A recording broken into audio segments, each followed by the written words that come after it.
Buenas tardes a todos. Este es el programa número 401 de la agencia de noticias Caliyuga, que originariamente se tenía que hacer por vía radial, como explicamos hace 15 días, pero debido a las circunstancias que estamos viviendo en el mundo, hemos decidido hacerlo en video como un programa especial, con la compañía acá de mi colaborador permanente, que es Juan Manuel Garazalde, en donde vamos a hablar de este hecho tan...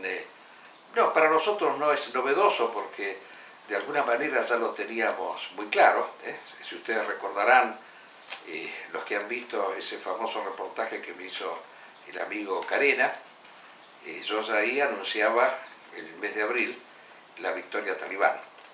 Bueno, pero ahora se ha concretado y se ha tomado la ciudad de Kabul y prácticamente el país ya está en manos totalmente del movimiento talibán. Y bueno, nosotros queremos dar nuestra interpretación del hecho y bueno, ¿y por qué lo consideramos como un hecho altamente positivo? Y por qué nosotros nos sentimos plenamente identificados con este movimiento que se ha desarrollado allí, aunque desde ya podamos tener otra forma religiosa que no sea la islámica. Yo sintéticamente lo voy a formular de esta manera, el tema, ¿no? Y Juan Manuel seguro va a aportar también algún punto de vista. Esto no es una casualidad lo que está aconteciendo en el mundo, porque hay hechos excepcionales desde todo punto de vista. En primer lugar, yo quiero decir, lo primero de todo, que de ninguna manera se puede equiparar la caída de Saigón con la caída de Kabul, como se ha querido decir. Ni tampoco se puede hablar de la derrota norteamericana igualándola con la derrota que reciben en Vietnam en la década del 70. Son cosas totalmente diferentes. ¿Y saben en dónde está la diferencia principal? En el hecho de que mientras que en Vietnam estaban luchando dos imperialismos entre sí, que eran el imperialismo norteamericano contra el imperialismo comunista, en ese entonces en una alianza estrecha entre Rusia y China, a través de Vietnam del Norte. De hecho, la toma de Saigón fue una victoria del comunismo. Eso hay que decirlo, el comunismo existía todavía de manera explícita, ahora existe también, pero de manera más camuflada. Así que en realidad fue una guerra entre dos países, no fue una guerra de civilizaciones. Para nosotros la guerra de civilizaciones es una guerra de concepciones del mundo. El movimiento talibán actuó solo, absolutamente, o sea, sin ningún tipo de ayuda significativa, porque bueno, lo habrán ayudado algunas tribus que estaban ahí instaladas en Pakistán, ya que el fundamentalismo islámico limita con ciertas regiones de Pakistán que están gobernadas por señores de la guerra, pero no ha habido ninguna nación de importancia en el planeta que haya apoyado al movimiento talibán, sino todo lo contrario. La invasión que se hace en el año 2001 contó con el apoyo de 45 países junto a los Estados Unidos. O sea, el mundo moderno en su totalidad estuvo en contra del movimiento talibán. Ahora, ¿cómo se explica acá esta victoria? Yo quiero acudir aquí a las palabras del Mulá Omar, que seguramente el amigo Rodrigo en su compaginación del video nos va a poner la imagen, este gran luchador, de pocas, digamos así, de pocos conocimientos intelectuales, pero grandes intuiciones. Cuando en algún momento se le preguntó, se le hizo un reportaje al poco tiempo de la invasión del señor Bush a Afganistán, esa invasión acontecida justo después del atentado del 11 de septiembre. Le preguntaron, ¿qué nos tiene que decir usted al respecto en relación a esta invasión? Bueno, yo lo que les quiero transmitir a todos ustedes, dijo el Mulá Omar, que yo he recibido dos mensajes. O sea, uno es un mensaje de Alá prometiéndome la victoria, y otro es un mensaje del señor Bush prometiéndome en cambio la derrota y la ocupación. Bueno, no está vivo el Mulá Omar para darse cuenta de la sabiduría de estas palabras, porque evidentemente la voz de la voluntad de Dios, que para el musulmán recibe el nombre de Alá, para nosotros recibe el nombre del Dios Trino, es superior a la voluntad meramente humana. O sea, indudablemente esto es un triunfo de Dios, es un triunfo de lo sagrado sobre lo profano, porque de otra forma no se puede explicar esta milagrosa acción de un grupo de personas que han luchado durante 20 años de manera inclaudicable y han derrotado a todos. Los han derrotado absolutamente a todos y de manera fulminante han ocupado la totalidad del país, estando ahora en una situación muy superior a la que tenían antes de la invasión norteamericana. Porque antes de la invasión norteamericana el talibán ocupaba 2/3 del país, pero había 1/3 que lo ocupaba la Alianza del Norte. Eso hay que saberlo. Ahora ocupan todo, salvo, voy a hacer una pequeña excepción, porque se fue el presidente, otro detalle interesante, el presidente Ghani, este títere que pusieron los norteamericanos allí, cuando vio que las cosas se ponían feas, se escapó. Pero dijo que no quería suscitar un baño de sangre en el país, pero claro, él se ve que se buscó otro tipo de baño, se llevó 169 millones de dólares consigo. Hay una denuncia ante Interpol por este desfalco que ha hecho este señor, porque dice que el dinero que se llevó no entraba en el helicóptero, era tanto, porque claro, como los norteamericanos cuando imprimen monedas imprimen de a 100, 169 millones en billetes de a 100, imagínense todo lo que es. Así que no entraba todo en el helicóptero, así que quedó algo allí en la pista de aterrizaje, y yo todavía ahora me pregunto si toda esa gente que corría desaforadamente se quería escapar o quería atrapar los billetes que había dejado abandonados el señor Ghani en su fuga, ¿no?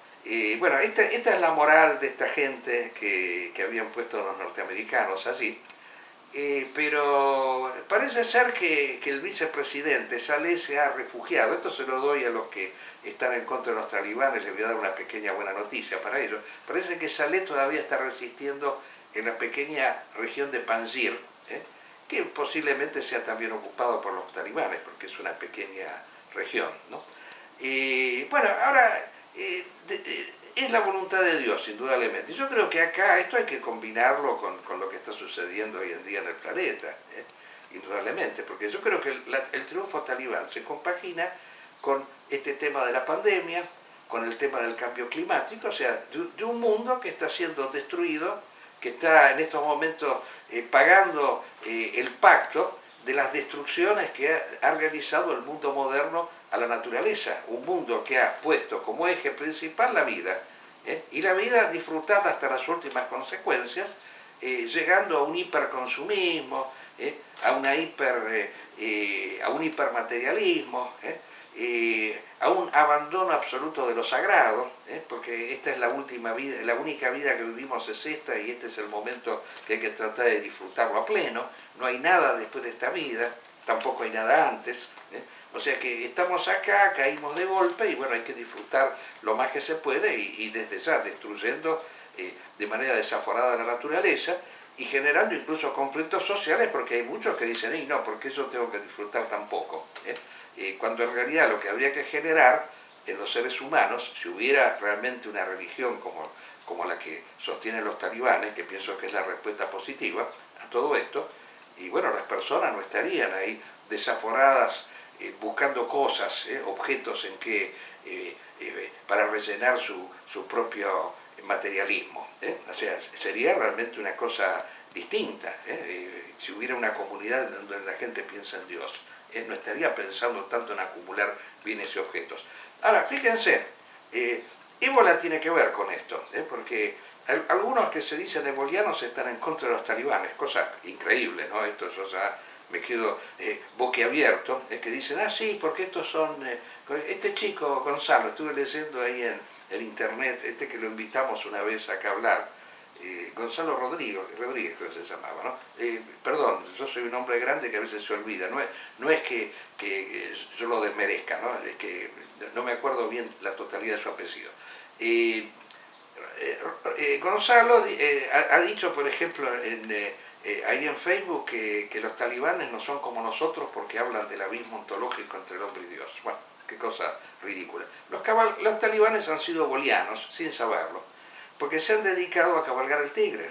Fíjense, ¿qué es cabalgar el tigre? Cabalgar el tigre es usar lo que el mundo moderno ha producido en su desecho, en su destrucción y en su caos, pero en contra del mundo moderno. Como decía Evo, y la antigua tradición, convertir el veneno en remedio. Bueno, en este caso, uno se preguntará, ¿y cómo? Claro, la idiotez ambulante dice que lógicamente, si ganaron la guerra, los tienen que haber financiado o los rusos o los norteamericanos. Siempre es así.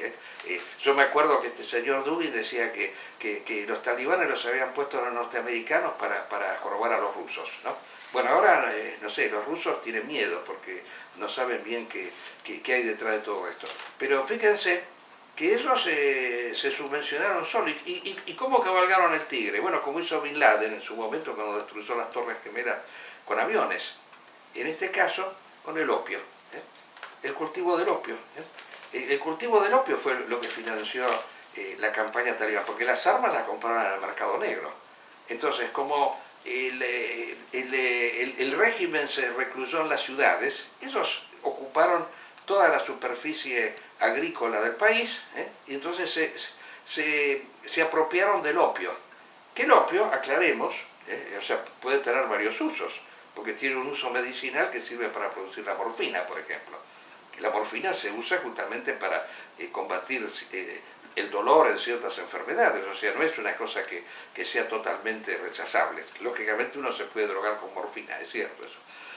Pero también se usa para producir la heroína, que es la droga que consumen los norteamericanos. Entonces, ellos de algún modo, ¿qué es lo que han hecho los talibanes? Se financiaron con los vicios de los norteamericanos. Los norteamericanos fueron los principales compradores del opio que producían los talibanes.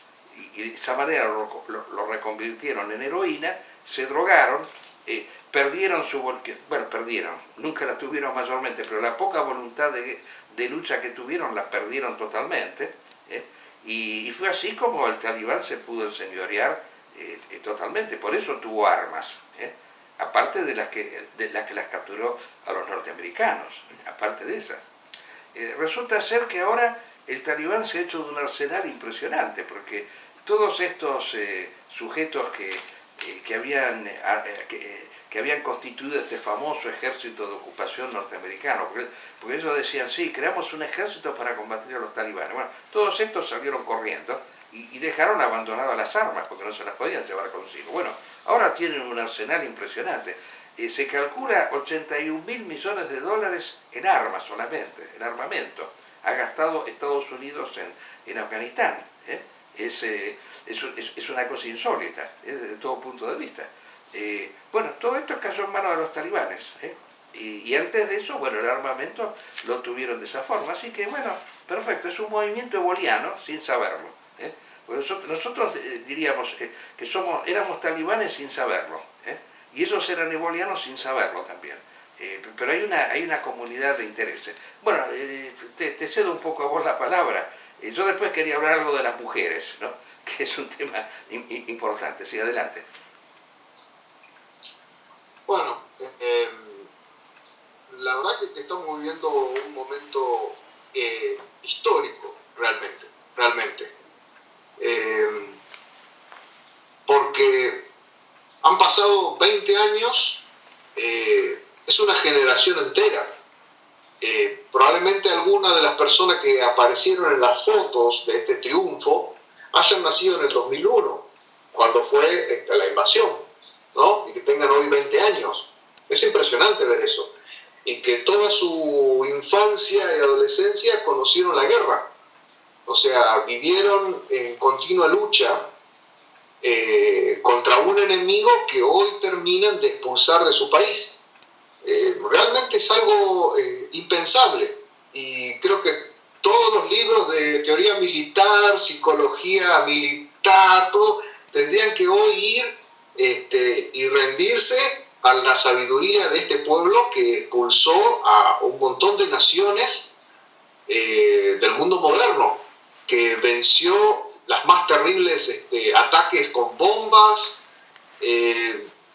los ejércitos más modernos, las formas de localizar, que sufrieron muertes incontables, porque realmente lo que hicieron estos 20 años fue masacrar a un pueblo entero.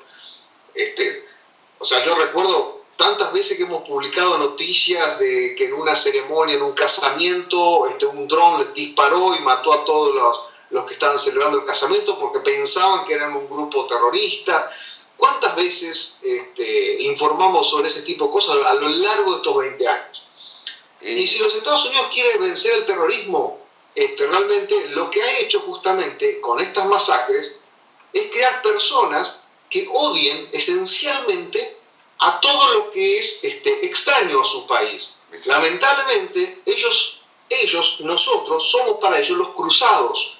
O sea, ese cristianismo que viene a quitarle sus costumbres, que puedo yo tener alguna diferencia acerca de, bueno, no estoy muy de acuerdo en algún aspecto, no sé, de la Sharia o lo que sea, pero es la tradición de ellos. O sea, a mí no me gustaría que venga un día un talibán y me enseñe aquí en la Argentina a ser completamente distinto. Eso es lo que quiso hacer Estados Unidos y sus aliados. O sea, cambiar la mentalidad de un pueblo entero de la noche a la mañana. ¿Y cuáles son las consecuencias de este ejercicio de laboratorio de masas, ¿no? De cambiar todo? Las consecuencias se vieron en las imágenes. Un montón de personas, que nosotros en Argentina los denominaríamos cipayos, ¿no? Pero son pobres idiotas convencidos con estas luces que venían de Estados Unidos de que podían cambiar y modernizar. Estaban trepándose a los aviones tratando de escapar, de huir. O sea, Estados Unidos es responsable de esa crisis humanitaria, de todos aquellos que ellos mismos explotaron a favor de no sé qué sueño de la democracia, de la explotación económica, de lo que querían. Ellos son responsables de toda esa gente que dejaron abandonada. Lo mismo, más allá de la diferencia que usted mencionó de Vietnam, lo mismo fue en Vietnam. O sea, los abandonaron. Los abandonaron a merced de las fuerzas comunistas y acá las fuerzas talibanes, que hasta ahora los talibanes por lo menos no nos han llegado noticias de grandes cosas, o sea, de grandes crímenes o algo por el estilo. Es más, han respetado hasta las embajadas extranjeras. Exactamente, yo quiero señalar una del talibán en este momento. Yo quiero señalar una diferencia con lo de Saigón, porque en Saigón tuvieron que salir corriendo porque los comunistas masacraban a los colaboracionistas. Acá los talibanes los han dejado salir a todos. Ahora en estos momentos le han permitido al gobierno norteamericano tener el control del aeropuerto de Kabul hasta que se lleven a todos los que se quieren llevar, ¿no? Y después se retiran, por supuesto, cosa que desde ya los comunistas no hicieron en su momento. Los comunistas hicieron verdaderas masacres de colaboracionistas. Acá los dejan ir, porque ¿para qué los quieren ahí en Afganistán? Desde ya, el que se quiere quedar, les di. Después yo voy a hablar del reportaje que dio el vocero talibán, que me pareció excepcional desde todo punto de vista. Pero te dejo continuar. Quise hacer esa pequeña aclaración nomás, ¿sí? Y vas a agregar algo más, ¿sí? Sí. Por ejemplo, estuve viendo las declaraciones de Trump quejándose de Biden, de que él es el responsable de esta derrota. Realmente, cuando yo escucho a Trump, realmente se tiene que caer la cara de vergüenza. Sí, y a todos los presidentes que desde el 2001 masacraron al pueblo afgano. Exactamente, exacto. Aparte, o sea, que todos son responsables de la derrota. Pero Trump Obama, Bush, y creo que Biden fue el más coherente. Exacto. Graciosamente fue el más coherente. Porque dijo, esta guerra no la vamos a ganar. Exacto. Estamos fabricando terroristas, porque eso es lo que estamos haciendo. Es gente que ha perdido su familia, gente que ha quedado, discapacitada porque le falta un brazo, porque le falta una pierna, familias destruidas. Es una fábrica de terrorismo lo que estoy haciendo. Creo que el único que tuvo un poco de lucidez. Acá este muchacho, este amigo que tenemos en Torremolinos dice que es un sujeto senil, pero yo digo que la vejez otorga sabiduría a las personas muchas veces. Por lo general es así. Los romanos, cuando se referían a los que regían el poder político en Roma, hablaban del Senado, de los ancianos. El Senado era un consejo de ancianos. Y a mí me parece que Biden ha sido una persona muy sabia, porque ha sido una persona que se ha dado cuenta de algo fundamental, que no se puede imponer de pre por la democracia. Es una cosa ridícula totalmente, porque inclusive contradice a la misma democracia. La democracia tiene que ser un sistema en el cual el hombre, las personas eligen lo que, el tipo de sistema que quieren practicar, incluso la misma democracia tiene que ser sometida a elección. No puede ser que haya algo, o sea, sí se puede votar si Dios existe o no, pero no se puede votar si la democracia es el sistema válido o no. Es ridículo eso. Sí, adelante. Y hay una cosa que dijo Biden también que es valiosa. Sí. Dijo, nosotros estuvimos haciendo lo posible, Sí. pero si los mismos afganos no quieren defender su sistema político, Exacto. o sea, dar la vida como hicieron los talibanes durante 20 años, si ellos no quieren salvar su sistema político, ¿por qué no vamos a hacer Exacto. nosotros? Exacto, exacto. Y yo insisto, es una gran sabiduría. Es muy bueno eso que haya dicho una cosa así. Yo de todos modos pienso que hay otra cosa de por medio. Acá ya entramos en el terreno de la política. Evidentemente Trump no es lo mismo que Biden, ¿no? O sea, Biden es un poco una persona que retorna a la idea que existió antes del famoso 2001, de que es posible a lo mejor utilizar a la fuerza fundamentalista en contra del otro imperialismo con el que está compitiendo hoy en día con Estados Unidos, porque hay unos ataques permanentes de Rusia a Occidente, a través de hackers, a través de sistemas químicos en donde se atacan las embajadas con una serie de rayos ultravioletas, mortíferos, en fin, hay toda una serie de mecanismos de ataque y de guerra. Y bueno, y él haya pensado que conviene en estos momentos confrontar con Rusia. Yo personalmente pienso que acá Rusia y Estados Unidos son lo mismo, pero desde el punto de vista de la guerra de civilizaciones, yo insisto en sostener la idea de que es bueno que los dos componentes de la modernidad confronten entre sí, desde el punto de vista de nuestros intereses propios. Así que es posible que él haya sopesado en estos momentos la conveniencia de tener un sistema totalmente contrario al comunismo, que para mí está todavía vigente, porque el comunismo, como hemos explicado muchas veces, es un capitalismo de Estado totalitario. El comunismo es una utopía que nunca se ha podido aplicar jamás en el planeta. Es una ideología para convencer a giles, en pocas palabras. Ahora ya no convence más a nadie, porque ya cada vez hay menos comunistas, pero es un capitalismo de Estado, como decía Lenin. Entonces, frente a ese capitalismo de Estado que está compitiendo contra el capitalismo individualista de los Estados Unidos, es bueno buscar esta alianza, o a lo mejor promover este tipo de movimientos. Pero yo quiero agregar algo más. Yo quiero retomar así un poco esa idea tuya de que ellos no nos vinieron a imponer el burka, como en cambio los norteamericanos han ido a imponerle a los talibanes la democracia, que como bien sabemos no es solamente un régimen político, sino que es una forma de vida. La democracia es el Viva la Pepa, es la persona que abre totalmente las puertas a sus apetitos, a sus instintos de manera irrefrenable, sin ponerle ningún tipo de freno ni límites. Y bueno, en este caso, una de las características propias de la democracia es la exhibición así absoluta de la desnudez cada vez mayor de la mujer. Basta ir por la calle, cada vez está más en actitudes provocativas la mujer, cada vez va más desnuda, va más poniendo en exhibición su propio cuerpo, porque puede no ir desnuda, pero puede de alguna manera utilizar cierta vestimenta que pone bien en exhibición su propio cuerpo. Bueno, indudablemente el sexo es una mercancía, el sexo es algo, como lo hemos dicho muchas veces, que se promueve, pero yo quiero llegar a esta idea. Cuando le preguntaron, dice, ¿por qué ustedes exigen que las mujeres usen burka? Y ahí le contestó muy bien en su momento. Yo quiero referirme a una conferencia de prensa anterior a esta, porque fíjense que acá se dice que es la primera conferencia que dan los talibanes, Y no es cierto, porque hubo hace 10 años una conferencia que dio el mulá Falsulá, que murió combatiendo, a raíz de esta famosa destrucción de los budas de Barisan, que es otro tema que le achacan hacia los talibanes que destruyeron a los budas.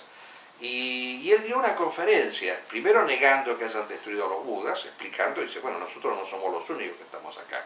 Dice, hay otros grupos, puede ser más fanáticos que nosotros, que han destruido a los budas, pero no fue el movimiento talibán, nunca se lo atribuyó. Bueno, pero obviamente la gilada imbécil que tenemos dando vueltas se lo atribuye de manera dogmática. Fíjense que le dijeron, dice, pero ustedes a las mujeres las obligan a usar el burka. No, dice, nosotros no las obligamos, las mujeres están satisfechas.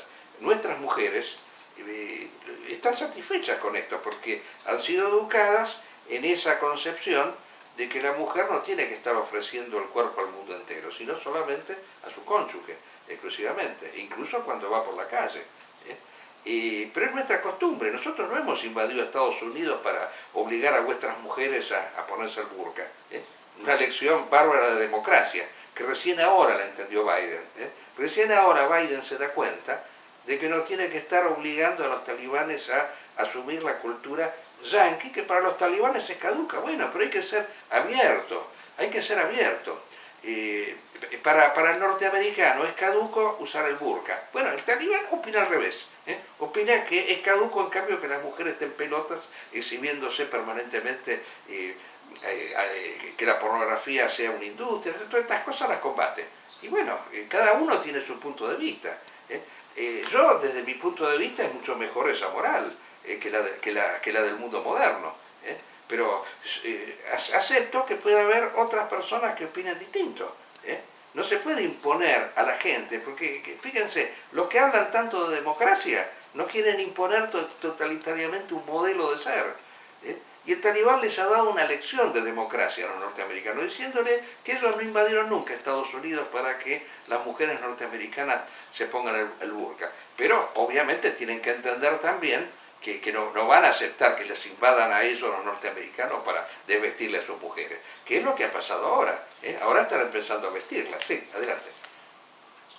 Sí, una cosa interesante que usted menciona, que fue el comentario de Gonzalo, que también lo leí, un muchacho al cual respeto muchísimo. Sí, obviamente, lo queremos pero, mucho, pero está equivocado. Punto. Sí. Pero creo que en sí es culpa de toda una sociedad europea. Exacto. que ha conocido dentro de sus fronteras un Islam que no es exactamente el que nosotros estamos reivindicando, porque nosotros reivindicamos el Islam dentro de lo que son sus países, en la defensa de su cultura, de sus tradiciones, de ese espíritu y aire medieval que es totalmente antimoderno. Sabemos que los europeos reciben inmigrantes que tratan, de sobrevivir como pueden. Hay situaciones obviamente de violencia, de delincuencia, como en todos los países que reciben inmigrantes y en malas situaciones, obviamente. Pero muchas veces esos inmigrantes son producto de las acciones de Occidente. O sea, la inmigración espeluznante que hubo en Siria fue porque Estados Unidos intentó operar e invertir en algunos grupos en contra de Assad. El viejo aliado de la Unión Soviética, que era Assad, fue respaldado por Putin, se pelearon entre los dos y en el medio apareció el ISIS. El resultado, un desastre humanitario de proporciones comunales. ¿A dónde fueron? A Europa. Entonces, tienen que tomar en cuenta los europeos que este fenómeno de la inmigración que tienen es consecuencia de casi más de 2 siglos de operaciones imperialistas en estos países. Claro. Pero volviendo. Ellos muchas veces, tengo amigos que viven en Europa y critican que estos son medievalistas, que explotan a la mujer, que cosas terribles. Yo también soy medievalista. Hoy está la ideología de género donde uno puede, disfrazarse de cualquier cosa, que es un perro salchicha. Pero aparte, que tiene de malo la Edad Media? ¿Qué tiene de malo la Edad Media? Yo me considero un hombre de la Edad Media. Y se quejan de que la mujer no puede estudiar en el mundo islámico. Y este fenómeno, actual de la ideología de género, los mutantes que está creando esta ideología de género, contra eso no se animan. Contra eso no. A eso voy. A mí me causa gracia todo este asunto. Dice, las mujeres no pueden ir a la escuela, qué sé yo. Bueno, expliquemos un poco cómo son las cosas. Y cuando el movimiento talibán, que gobernó muy pocos años, porque fue invadido al poco tiempo por los norteamericanos, tuvo que organizar el país, no es que negó que las mujeres reciban educación, sino que se encontró con una sociedad secularizada, porque habían estado los comunistas antes, en la cual había que reformar totalmente el sistema educativo. Más o menos como sucede acá en la República Argentina. Si a mí en la República Argentina me dicen hay que mandar a los chicos de la escuela, no, yo agradecía la pandemia porque cerraban las escuelas. Mire, porque si los chicos van a las escuelas, los animalizan, los convierten en travestis, en homosexuales, les infunden la ideología de género. Entonces, los talibanes se encontraron frente a un panorama así. Entonces, primero, la educación para varones, como corresponde. Y después vamos a organizar la educación para las mujeres. Porque cada sexo tiene que recibir su educación apropiada, no como acá que se mezcla todo, porque lo que se quiere producir es un ser amorfo, un no binario, una basura, una excrescencia. Después quiero hablar de Fernández, porque tengo ganas de decir dos otras cositas de este payaso que tenemos al presidente. Loco, sí. Un temita adicional. Adelante, sí, decide. Vamos a lo que es, por ejemplo, lo que fue la historia argentina. Sí.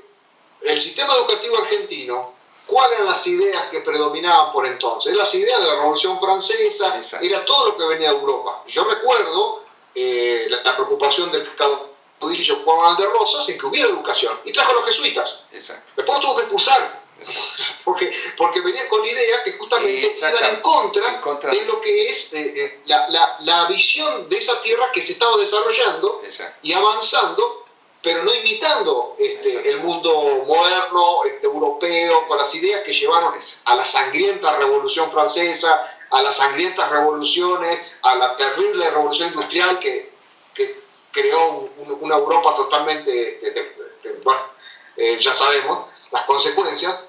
Entonces, claro, ahí coincido plenamente con usted. O sea, los talibanes cuando llegan al poder, ¿qué se encuentran? La educación moderna. Si a nosotros nos tocara en algún momento organizar el país, vamos a tener que cambiar radicalmente el sistema escolar, o sea, poner la educación como corresponde, no esta degeneración que se está haciendo, en donde les enseñan a los chicos a poner preservativos en los penes de madera. ¿Cómo vamos a aceptar un sistema educativo así?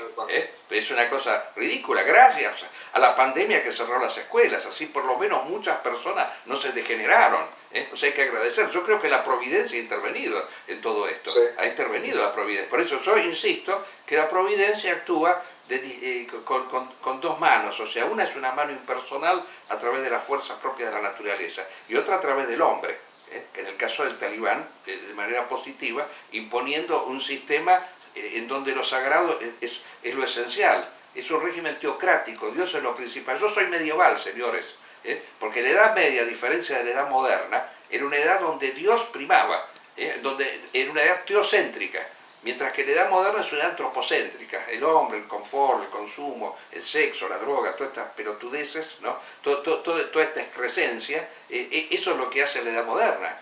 Yo soy medieval, yo quiero un mundo medieval. Entonces, señores demócratas, si ustedes están contentos con su mundo, quédenselo, guárdenselo, no se lo quieran imponer a los demás. Acepten que pueda existir un espacio en donde hay personas que quieren vivir como se vivía en la Edad Media. ¿Qué mal? ¿Qué tiene de malo eso? Y el que quiere ir, que vaya ahí, desde ya. Por supuesto, alguien me preguntaba, ¿por qué no te vas a Afganistán? Estoy aprendiendo pastún, me va a costar un poco, pero cuando lo aprenda posiblemente me vaya para allá. Así que, y bueno, y los que no quieren quedarse en Afganistán, quieren todas estas pichicatas así que ha hecho el mundo moderno, váyanse todos para allá, los dejan salir. El talibán no les prohíbe que salgan del país, al contrario, les ha dado a los norteamericanos un tiempo como para poder llevarse a todos sus colaboradores, a todos los adoradores del mundo del dinero. Mire, dimos un pequeño programa antes de radio, que lo tuvimos que cortar porque había un problema técnico, en donde explicamos las grandes medidas que propone el movimiento talibán. Terminar con la usura. Miren qué bueno que es eso. Miren si tuviéramos un régimen talibán acá en la Argentina, en donde hay tasas de interés de más del 100%. Terminar con la usura, terminar con la esclavitud del dólar. Qué importante que es eso. O sea, acá necesitaríamos un sistema económico como el de los talibanes. Incluso llegan a decir, las deudas que se han contraído se suprimen los intereses. Miren, pero esto es excepcional. O sea, el dinero vuelve a ser un factor de intercambio, no un productor de ganancias, como existe actualmente. O sea, no puede ser que la persona use el dinero para ganar plata. El dinero tiene que servir para realizar intercambios. El dinero se tiene que guardar en el banco y el banco, ¿qué función tiene? Guardarlo para que no te lo roben en la casa. Eso tiene que ser, siempre fue así, eso es lo importante. Por eso yo soy medieval. En la Edad Media era así. El banquero guardaba el dinero en el banco y uno le pagaba, incluso le pagaba al banco por ese servicio que cumplía, de guardar el dinero. Porque era un guardador de plata. Y como uno lógicamente no va a gastar todo el dinero siempre, lo guarda para el ahorro, y después sabe que ese dinero lo puede usar para comprar a lo mejor, no sé, una casa, lo que sea. Pero va ahorrando durante años y lo deja en el banco, no lo guarda en la casa. Esa era la función del banco. Bueno, medievales somos, señores, no queremos la usura. No queremos que acá cuando uno recibe un peso va corriendo a comprar dólares. En la República Argentina, miren qué emancipada que es la democracia, donde la gente se esclava del dinero, del dólar. Y bueno, yo no sé, dos cositas de Fernández, ¿qué te parece?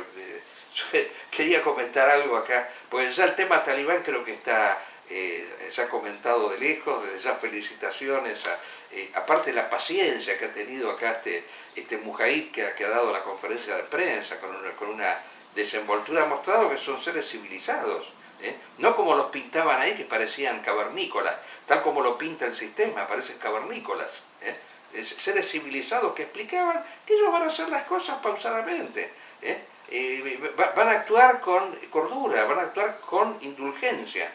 Miren qué importante que es todo eso. Bueno, justamente pasamos del mundo talibán a la antítesis de lo que es el mundo talibán, que es lo que pasa acá en la República Argentina, ¿no? Yo quería decir dos cositas, ¿no? Bueno, una que me acabo de enterar ahora, que el señor de esos famosos fondos de Santa Cruz, para los de afuera les explicamos, porque esto es una cosa insólita. O sea, la Argentina es interesante porque es el lugar donde suceden las cosas más insólitas.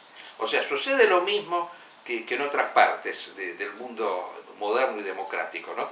Pero son pintorescas, ¿no? Esa es la característica que tienen. Por eso creo que son de alguna manera, tienen una característica de excepcionalidad.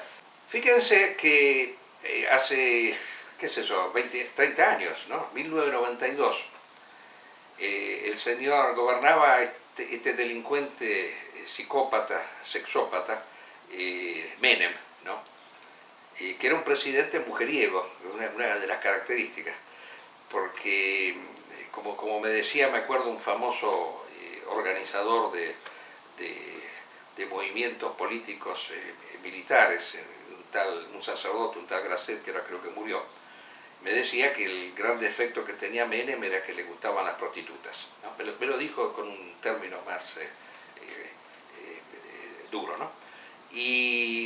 Pero le gustaba también, justamente como le gustaba eso, que era lo que lo movilizaba, le gustaba el poder, porque como decía el famoso Kissinger, el mejor afrodisíaco que existe es el poder. Entonces el señor Menem, para perpetuarse en el poder y poder seguir cultivando sus vicios, sus defectos, esos que combaten justamente los talibanes, quiso cambiar la constitución para ser reelecto presidente, porque se terminaba su mandato a los 6 años. Y para eso tenía que comprar los votos de todos los convencionales de las provincias. Y en ese entonces gobernaba Santa Cruz el señor Kirchner.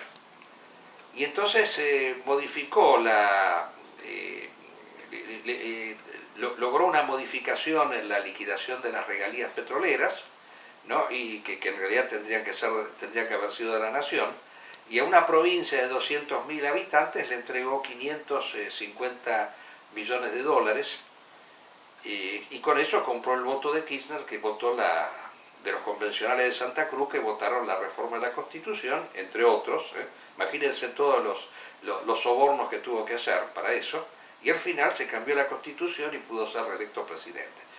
Pero el tema es el siguiente, que esos 560 millones que del año 1992, que se calcula que ahora tendrían que ser por lo menos, fíjense, el oro en ese entonces salía entre 200 y 300 dólares la onza, y ahora sale 1800, así que imagínense, si lo calculáramos con el valor del oro, esto habría que multiplicarlo por lo menos 4 o 5, por lo menos, ¿no? Así que serían varios miles de millones de dólares.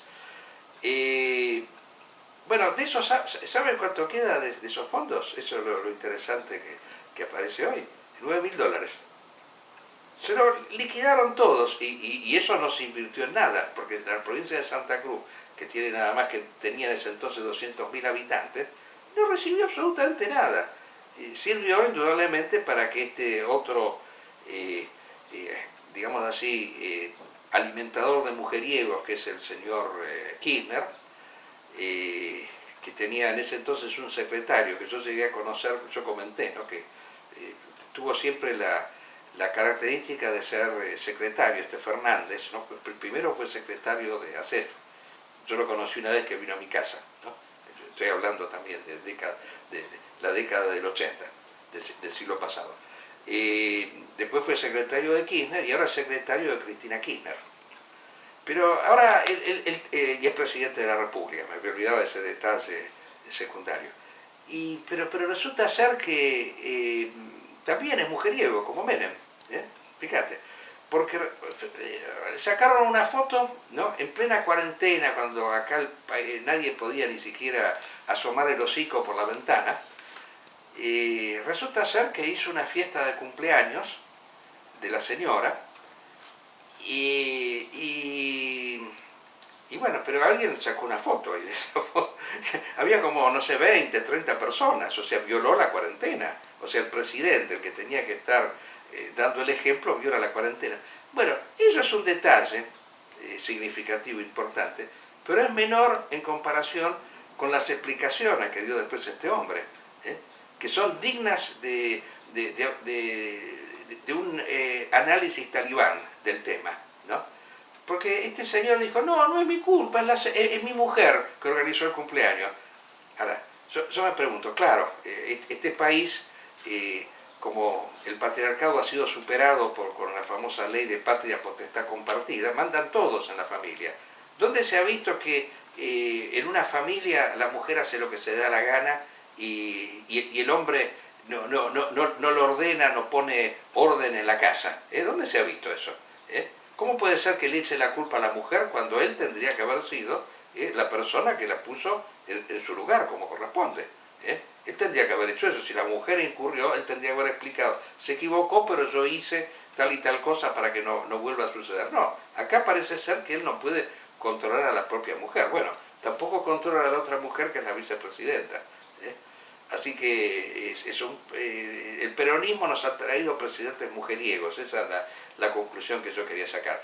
Y ahora, bueno, la secuela de todo esto es que, bueno, la pandemia arrecia, porque claro, si el presidente no ha dado los buenos ejemplos, acá estamos prácticamente, recién acabo de ver 250 muertos en el día de hoy, ayer 300. Todos los días nos acercamos a los 300 muertos. Esto es una... Y todavía no vino la famosa cepa Delta, que está recién empezando. Así que esto es una catástrofe. Ahora, a todo esto hay que asociarle que como esta democracia totalmente extremista que tenemos acá en la Argentina, que no pueden renunciar a votar, porque el voto es como una actividad compulsiva que tiene el ciudadano, lo lógico sería que no se votara, porque imagínense lo que es un movimiento electoral de gente que sale, que se agrupa, y tendría que suspenderse las elecciones en tiempos así de pandemia.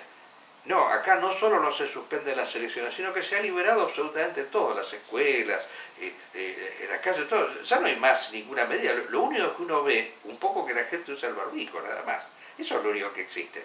Pero acá se ha liberado absolutamente todo. O sea, esto directamente es es una farsa, hay que decirlo así con total claridad. Estamos en manos realmente de rufianes, de individuos que carecen totalmente de la más mínima idoneidad para nada. No sé qué opinión te merece esto, ¿no? Porque ya estamos finalizando casi el programa. A ver, ¿qué me cuentas de todo esto? ¿Te sentís representado por Fernández? Te distrajiste, sí. Bueno, pero sí, realmente uno queda en un estado de catalepsis cuando habla de esta gente, ya la verdad, y lo que es la oposición, ¿no? Porque la oposición es peor todavía. Acá uno no sabe qué es peor, si el remedio o la enfermedad, ¿no? Como dicen algunos. Acá hay una pseudo oposición, porque todos están, acá compiten para ver quién abre más. Ninguno quiere aparecer como el que pone restricciones, ¿no? Cuando lo que se necesitaría urgente son restricciones, ¿no? Pero ninguno las quiere poner, ¿no? Porque y se echan la culpa recíprocamente, eso es lo gracioso, ¿no?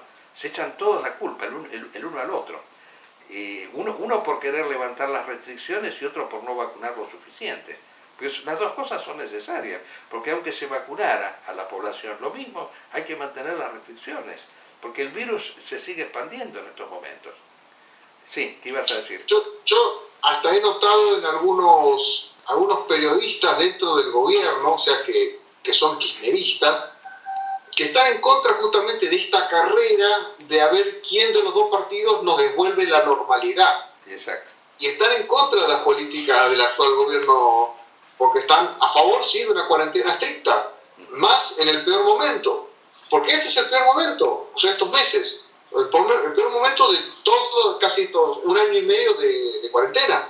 Sí. Con vacunas y todo.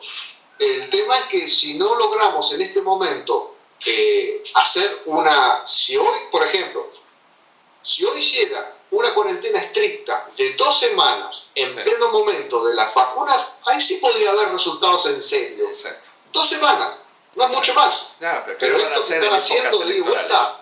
Exacto. Y aún así no hay garantía por el tema de las fronteras. Porque que aquí se vacune no significa que se vacune bien en Paraguay, en Bolivia, en Brasil, sobre todo Brasil, Chile. Entonces, realmente el tema de la nueva normalidad es algo que realmente se viene y que tiene que instalarse. O sea, si realmente una nación tiene que ser seria, hay que barajar y dar de vuelta, porque no se puede volver a la vieja normalidad. No se puede.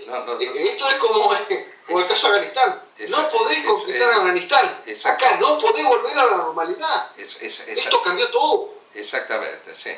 Bueno, sí, en fin, es triste, dramático, pero por otro lado, hasta como diría el filósofo, tales causas, tales efectos. O sea, esto es el producto de la destrucción del planeta, según el informe dado por la ONU, ¿no? Pero aún los informes que me dan personas conocidas, yo hablaba con una chica que vive en Murcia, de paso la saludo, Karima, que me comentaba que ahí hubo 46 grados 8 de temperatura, cuando hice lo máximo que se conoce fueron 43 grados, una cosa así.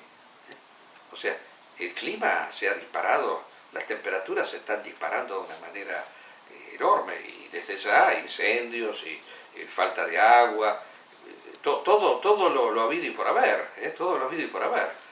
Y esto es claro, la quema del combustible fósil, y no hay ninguna medida para eliminarlo, todo lo contrario. Todo lo contrario. Y hasta existen, porque fíjense todas estas teorías conspirativas que insisten, lo tratamos en el programa anterior, no, que son todas mentiras, que son cuestiones cíclicas, el hombre no ha modificado el clima, porque claro, como ellos son deístas, el deísmo consiste en considerar que el hombre, todo lo que el hombre haga, como el hombre fue creado por Dios, todo lo que hace el hombre está bien. Entonces es imposible que destruya el cosmos, no existe el pecado. Ese sería el deísmo. Yo no creo que hablan, ¿no?, de 20 a 30 años de que vamos a tener realmente crisis grandes. Yo no creo que falte tanto tiempo. No, yo no creo, porque estamos viendo estos, como usted mencionaba, estos terribles incendios. Ajá. Que cada día son más incontenibles en distintos lugares del mundo, la desertificación, o sea, una cantidad O sea, está descontrolado completamente. Está totalmente descontrolado. Bueno, acá te advierten tu hija de que ya es la hora, ¿viste? Ya nos hemos propasado demasiado tiempo. Así que, bueno, quedamos para el próximo programa, si Dios quiere, y seguiremos analizando estos temas. Hasta el próximo martes, si Dios quiere.